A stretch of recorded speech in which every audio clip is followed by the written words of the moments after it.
This is Valley News Live at noon. New for you at noon, the Detroit Lakes Police Department says they had extra officers patrolling around the high school this morning after they were alerted to a concerning tip which was sent to Valley News Live's whistleblower hotline last night.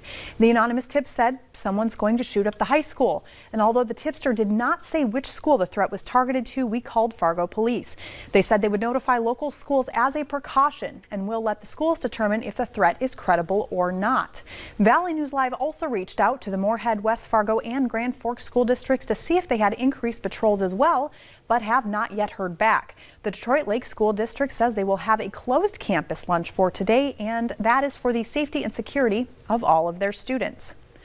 If you thought it was chilly this morning, it wasn't just you. In fact, it is the coldest day so far this year. Let's go and check in with Summer Schnellbach for our Tuesday forecast. Thanks so much, Anna. As Chief Meteorologist Hutch Johnson said last night, it is very untoasty for our Tuesday. Check out these morning lows. 18 degrees in Rolla and Harvey, 19 in Langdon, Park Rapids, Boston, Wadena. Too many teens on the board for this time of year, in my personal opinion. The warmest spot was actually here in Fargo at 31 degrees, and that's thanks to some cloud cover that moved in and kept us under that blanket of warmth. And again, we're seeing a mostly cloudy day. Temperatures right now are only in the 30s, and that's about as warm as we're going to get for today, with more clouds than sunshine. In Fargo today, we'll warm up to around 38 degrees or so. We have a slim chance at hitting 40. Grand Forks, also a slim chance at hitting 40 like we did yesterday, even though on the outside of the immediate Red River Valley, temperatures were only in the 30s. When was the last time we saw highs in the 30s for Grand Forks and Fargo? Well, now 194 days ago. The Fargo airport was at 38 degrees on April 20th, 37 at the National Weather Service office in Grand Forks, and 38 degrees at the Grand Forks Airport. So Anna, bundle up today. Even if we do hit 40 degrees, it's still quite chilly out there. And I do have some good news coming up in a few minutes, a gradual warm up as we head into the weekend. Thanks so much, Summer. Minneapolis police say carjackings are on the rise, and one man says he was unfortunate enough to be carjacked twice in recent weeks. He shared his terrifying experience of being held at gunpoint with Pafua Yang.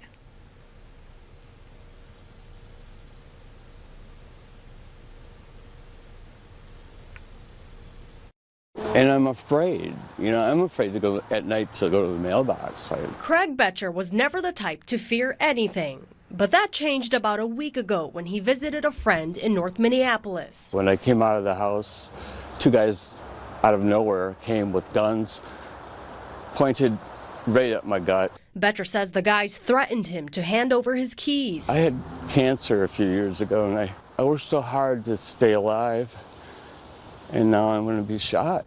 Betcher says this is the second time he's been carjacked within 3 months. So far, police have not found the cars or the carjackers. I had a red shovel in there that I had for 30 years, and I love that shovel so much. It wasn't worth anything, but to me it meant a lot. St. Paul police say through October 6th, there's been 80 carjackings. Last year, through November 1st, there were 62.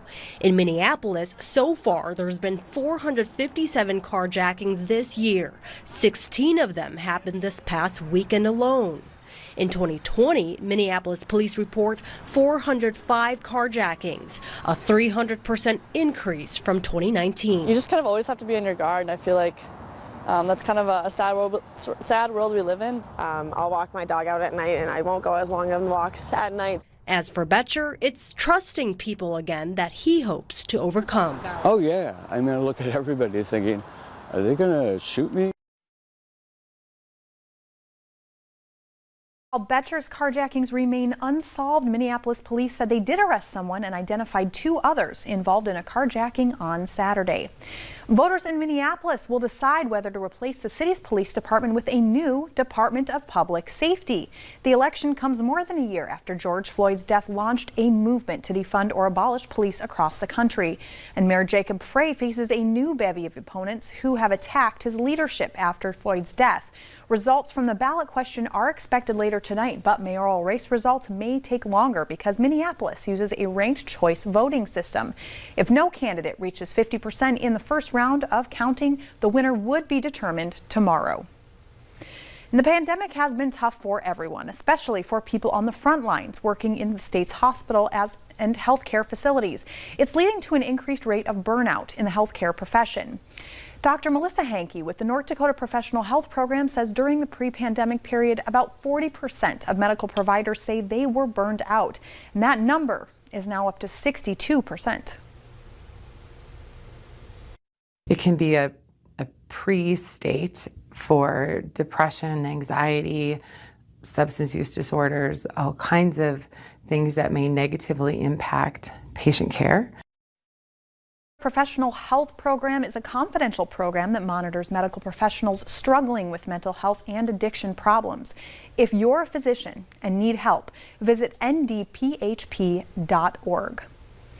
And the COVID-19 vaccine for children is on its way to doctors' offices across the country, and it could be ready for use as soon as tomorrow. The Food and Drug Administration has authorized Pfizer's COVID vaccine for emergency use in kids ages 5 to 11. And the Centers for Disease Control and Prevention is meeting today to discuss whether to sign off on the plan. As inflation rises and the pandemic continues, food pantries around North Dakota are seeing an increase in people requiring their services. Local pantries and the Great Plains Food Bank welcome donations, but encourage people to donate the right types of items. We're always looking for the high protein items. The canned meats are great. Peanut butter, different types of non-perishable items that can be donated. According to Jared, Great Plains Food Bank saw an increase of almost 45% in need in the year ending in June 2021.